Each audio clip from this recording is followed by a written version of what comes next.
What if I told you one of the world's richest countries is slowly bleeding wealth, and most people don't even realize it? In 2016, the UK voted to leave the European Union. It was sold as freedom, sovereignty, control. But in 2026, the economic reality looks very different. This is not a loud crash. This is not a 2008-style meltdown. This is something more dangerous. A slow, silent decline. After Brexit, trade with the EU, Britain's largest trading partner, became more expensive, more complex, and more bureaucratic. Exporters faced new customs checks. Small businesses struggled with paperwork. Supply chains fractured. Investment started drying up. Major financial firms quietly shifted operations to cities like Dublin, Paris, and Frankfurt. Billions in assets moved out of London. The UK lost its automatic access to Europe's single market. The result? Lower productivity, weak business confidence, slower GDP growth compared to other advanced economies.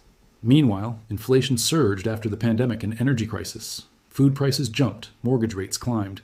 The average household felt squeezed. The British pound became more volatile. Economic uncertainty became normal. And here's the critical part most people miss.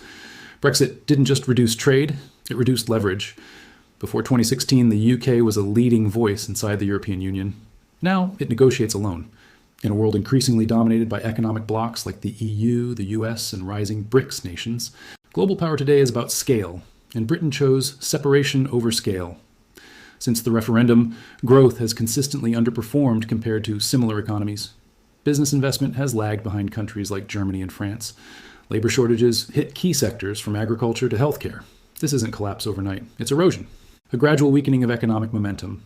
And in geopolitics, slow decline is often more dangerous than sudden crisis, because people adapt to it, they normalize it. So the real question is this: was Brexit a strategic reset or the beginning of long-term economic marginalization? Because in 2026, the data tells a clear story. Less trade, less investment, less influence. And in global economics, less influence means less power. If you want to understand how financial systems rise, peak, and quietly decline, and what that means for the US, Europe, and global markets, subscribe now to Wealth Grid Hub, because the biggest economic shifts don't happen with explosions, they happen in silence. And by the time most people notice, it's already too late.